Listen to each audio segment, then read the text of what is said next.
Thrissur medical college കൈയടക്കിയിരിക്കുകയാണ് തെരുവ് നായ്ക്കൾ. വാർഡുകളിലും ഓപ്പറേഷൻ തിയേറ്ററുകൾക്ക് മുന്നിലും വരെ തെരുവ് നായ്ക്കൂട്ടം എത്തിയിരിക്കുന്നു. ഏത് സമയത്തും ആക്രമണ സ്വഭാവം കാണിക്കാവുന്നതിനാൽ ആശുപത്രിയിൽ എത്തുന്നവർ ഭീതിയിലാണ്. മെഡിക്കൽ കോളേജിനകത്ത് വിലസുന്ന നായ്ക്കളുടെ ദൃശ്യങ്ങൾ റിപ്പോർട്ടിന് ലഭിച്ചു. മെഡിക്കൽ കോളേജ്, പെരിങ്ങുണ്ടൂർ പരിസരം, ESI, പഴയ മെഡിക്കൽ കോളേജ് ഈ ഭാഗത്ത് നായ്ക്കളുടെ ശല്യം നിറഞ്ഞു. നമ്മൾ ചെന്ന് കഴിഞ്ഞാൽ 100 ചില്ലാനം നായ്ക്കളുണ്ട് അവിടെ. ഓരോ നായ്ക്കളും കണ്ടു കഴിഞ്ഞാൽ നമ്മൾ അത് ചെയ്യും. അതുപോലെ വണ്ണം മെഡിക്കൽ കോളേജ് പാവപ്പെട്ട രോഗികൾ കടിച്ചു കഴിഞ്ഞാൽ ആര് നോക്കാൻ കാശ് കൊടുക്കും. ഞാൻ പല പ്രാവശ്യം നഗരസഭയിൽ അവതരിപ്പിച്ചത്. അകത്ത് നോക്കാൻ ആളില്ല, സെക്യൂരിറ്റികളുണ്ട്. രാത്രിയാണ് ഏറ്റവും മോശം. നായ്ക്കൾക്ക് വേണ്ടി എന്ത് വേണമെങ്കിൽ ഞാൻ ചെയ്യാൻ തയ്യാറാണ്. കൊല്ലാൻ പറയാൻ പാടില്ല. കണ്ടമാനം കാട് പ്രദേശമുണ്ട്, അവിടെ സ്ഥലം ഉണ്ടാക്കി അവിടെ ശുശ്രൂഷിക്കണം, ഭക്ഷണം കൊടുക്കണം.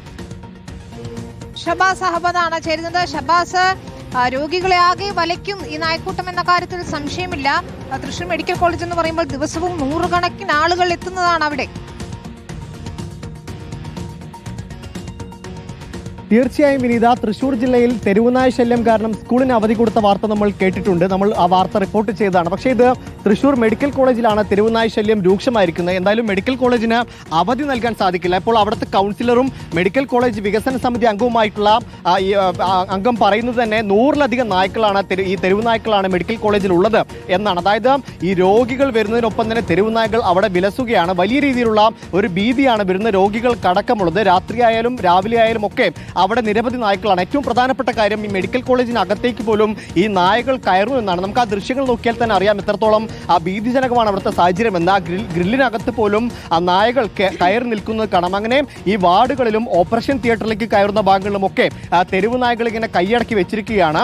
വരുന്ന ആളുകൾ ഇങ്ങനെ ഭക്ഷണം കൊടുക്കുന്നതാണ് ഈ നായകൾ അവിടെ കൂടാൻ കാരണമെന്നാണ് പറയുന്നത്. എന്തായാലും 100-ലധികം നായകൾ എന്നത് പറയുന്നത് വളരെ ഞെട്ടിക്കുന്നതാണ്. പക്ഷേ ഇതുവരെ ആരെയും നായകൾ ആക്രമിച്ചിട്ടില്ല. പക്ഷേ ഏത് സമയം വേണമെങ്കിലും ഈ നായകൾ ആക്രമണ സ്വഭാവം കാണിക്കാം. ഏതെങ്കിലും പേവിഷബാധയുള്ള നായകൾ അവിടേക്ക് കയറിക്കൂടിയാൽ ഇത് പകരാൻ സാധ്യതയുണ്ട്. അങ്ങനെ വലിയൊരു അപകടത്തിലേക്കാണ് പോകുന്നത് എന്ന മുന്നറിയിപ്പാണ് കൗൺസിലർ അവിടെ നൽകുന്നത്. എന്തായാലും വടക്കാഞ്ചേരി നഗരസഭയ്ക്ക് പരാതി നൽകിയിട്ടുണ്ട്. ഈ ദൃശ്യങ്ങളടക്കം ചൂണ്ടിക്കാണിച്ചാണ് പരാതി നൽകിയിരിക്കുന്നത്. എത്രയും പെട്ടെന്ന് ഈ നായകളെ അവിടെ നിന്ന് മാറ്റണം, അവർക്കൊരു ഷെൽട്ടർ ഒരുക്കണമെന്ന ആവശ്യമാണ് കൗൺസിലർക്കുള്ളത്. വിനിത, ശരി.